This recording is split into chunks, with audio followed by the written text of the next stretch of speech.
What's going on, everybody? This is the Locker Room with Kenji. And Santiago. Yeah. I came across some information this week. Topic. I was doing a little reading. I came across the topic, and it gave us some fundamentals to being great. Now we might want to get through all these fundamentals today, but I want to talk about a little bit of them. So what I'm gonna do is kind of go through this real quick, list them, and then we'll go in on them. Okay. So the first one is define your win. The next one, create your vision of self-image, set productive goals, emphasize on the process, prioritize your priorities, complete daily performance evaluations, control your state, prepare mentally every day, develop a relentless solution focus, and adopt discipline, extreme discipline. So let me repeat those for you. Define your win. Create a self-image, a vision of your self-image, set productive goals, right. Emphasize the process, right? Prioritize your priorities, complete a daily performance evaluation, control your state, prepare mentally every day, develop a relentless solution-based focused, and adopt crazy discipline. So let's talk about this first one. Define your win. For me, what this means is that you want to find out what your end goal is. I don't think you should go into any venture, start your day without knowing what you want the end to look like. So define your win. Now you can do this. You can do this over a 10-year period of time. You can do this over a 1-year period of time. You can do this over a month. You can define your win for the week, or you can define your win for the day. So highly successful people, what they do is they start their day from the end. Basically, like Stephen R. Covey said, you begin with the end in mind. Right? You begin with the end in mind. What is the end result? I have to define my win. So I sat down recently and I just started to define my win for the year of 2016. We're coming into the new year here. Yep. I think we are, December 18th? Yeah. And we're approaching the new year.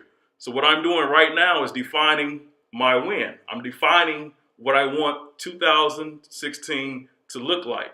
And I sat down with me and my lady. We sat down and we listed out some things that we wanted to get accomplished in 2016. And when we listed those things out, then we're able to backtrack it and say, okay, here's what we need to accomplish by this date. Here's what we need to get this accomplished by this date. Here's what we need to get accomplished by this date. So 2016, the end of 2016 to look the way that I envisioned it to look. See, I defined it. I got it down on paper. I wrote it out. Even got some pictures set up on my wall to define what my win looks like. I think too many times we start the day and we're just kind of winging it. We're just kind of going through the motions, right? And there's no freedom in that. Right. There's no freedom in just moseying along through the day. Freedom comes with discipline. Freedom comes with having a schedule in place on what your day is going to look like. Because now you can tell everybody else no. If it doesn't fit the schedule, you can tell everybody else no, right? So you got to define your win. What is your win, right? And you got to go from there. So Santiago, go ahead. Give me a little bit on that. All right. Well, it's funny that you mentioned that the way you said it, because the other day, me and my wife, we were talking about 2016. For us, what we wanted to look like. And I had gave her, hey, 2016, I'm going to do A, B, and C. It was the end result. And she was like, okay, how are you planning on achieving that? Right, how are you going to accomplish it? And I was like, I got it. I'm going to do it. And she was like, no, break it down to me now. Tell me exactly. So that way you can see it on paper. It's not just a vision in the sky. Right. It's not hope. We're not hoping it's going right. to happen. We're not hoping, because a lot of times, if you think about it, especially me, and every time I talk, I'm going to talk because of my experience and everything that I've done in my life. I'm 36 years old. I remember a time where when I was 21, before I was 21, I knew I was going to make it. And then time just goes by so fast because you don't plan. You just roll. And when you roll, life just rolls up on you. Right. And then you wonder why am I here at 28 and I knew I was going to be somewhere at 21 and it didn't happen. Right. Well, then you hit 30. Then you say, okay, 30, I'm gonna do it. I'm gonna do it. I'm 30 years old. I'm gonna roll it. I'm gonna roll it. Okay. Right. Then you hit 36, and you're like, okay, I need to start putting stuff on paper. Right. And that's one thing that my mentors have taught me. Put it on paper. Right. See it. When you see it, number one, when you write it out, it's already on paper. So you're already starting to plan it. It's already starting to get done. Right. It's not just a hope and a dream. Now it's a plan. Right. And when you have plans, when you do plans. So what you're saying is if you're casual, you'll become a casualty. Thank you. Can you repeat that? If you're casual, you'll become a casualty. Basically what I mean, if you go about this and you do not have a vision of what the end result is supposed to look like, you will become a casualty because you're casual with the process. You must define your win. And you got to go big. You got to stretch yourself. And when you define that win, you got to have a vision for yourself, right? You got to stretch yourself. Don't just put something on there you know you can accomplish. Right. Don't think that it's just going to happen, because it hadn't. Right. Because if it did, you would be a whole lot better than where you are right now. Right. And I'm not saying that you are. I don't know where you are, okay? But I know that you want to be somewhere else a whole lot better than where you are now. I don't care if you're already major successful. You still looking for the next level. Right. Right? You're still looking for the next level. So wherever you at in the process, you still got to have an end goal. You still got to have a vision of what the end is supposed to look like. You got to define it. Define it. Right? And when you define it, it's got to be mental. It's got to be emotional. You got to feel it. You got to know in the core of who you are that this is going to get accomplished. Right. You got to define your win, baby. You got to do it. That's just like the Bible. The Bible could have been just told, but the reason why it's so much more special because it's written down. You can see it. You can read it for yourself. Somebody can tell you, hey, God loves you. You can go to the Bible and read it and see on paper God loves you. And that's the same thing. You should, for your vision, write it down. Right. And then it becomes yours. It's tangible now. Right.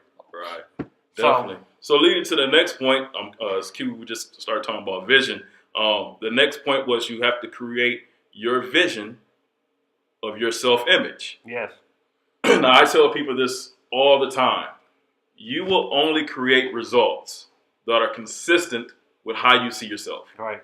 If you are struggling, it's because you identify with struggle. Right. If you are prosperous, because you identify with prosperity. If your marriage is in shambles, because you identify with a marriage in shambles. If your kids is running amok and that relationship between you and your children is stressed, is because you identify with that. Right. You will only create results that are consistent with your identity. So I always use this analogy of people who are very fit, right? A fit person, they eat cleanly. They wake up in the morning, they run, they get on a treadmill, they get some cardio in, they may lift some little weights. They do all those things that keeps them fit. Now, this person, you don't have to tell them, hey, bro, you got to get up and go to the gym.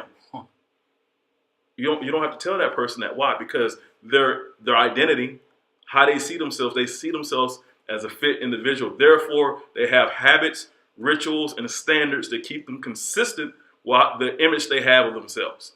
If a person is overweight, it's because they identify with being overweight. Right. And they have overweight habits and standards. Right. Because that's what they identify with. Right. The moment that person changes their identity, the moment that person looks in the mirror and sees somebody who is fit, who is healthy, their standards are going to change. Right. Their habits are going to change. Their actions are going to change. See, people, I was always told in business that if you're not getting the results you want, you have an activity problem.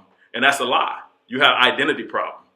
Right? If you're not getting the results that you want, it's not that you have an activity problem. Right. It's that you have an identity problem. Right. You see yourself as somebody who is lazy. So you identify with lazy habits. Right. A person who is up and moving around and always on the go, moving and shaking, closing deals, making things happen, that's how they see themselves. They see themselves as that person. Right. A person that's driving a Yugo, right, or a busted up Corolla, they identify themselves with that. That's the standard they have for themselves because they don't see themselves at a higher level.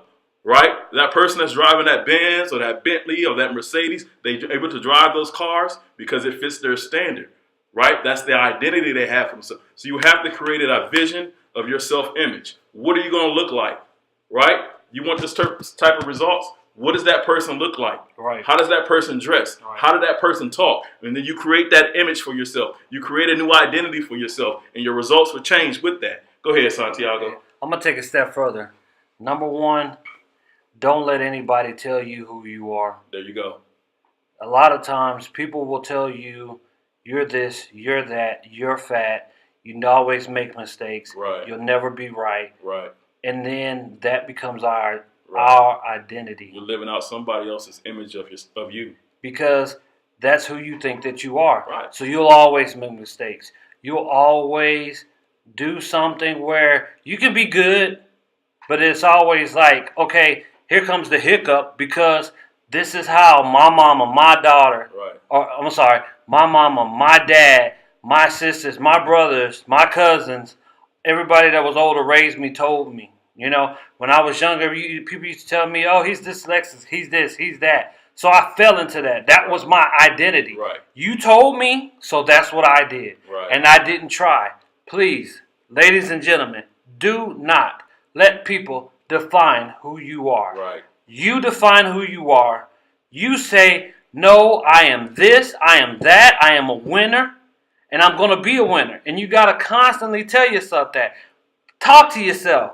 Talk to yourself. You talk to yourself all the time. Right. You tell yourself, hey, remember to pick up the dry cleaners. Tell yourself, hey, I'm worth it. Right. And I think the problem is a lot of times is too many times people are listening to themselves Right. rather than talking to themselves. Right. It's a big difference because, like Santiago said, you know, somebody always told you this is who you are. This is the way it is. We've always been this way. That's just who I am. Right. Right. Right. That's a lie. Right? So why not start telling yourself some better lies? Right. And which is not really a lie, it's the truth. You start speaking the truth about you. Right? We said this in a different show. Yeah. God don't make trash. Don't make trash. He don't make trash. No. So everything he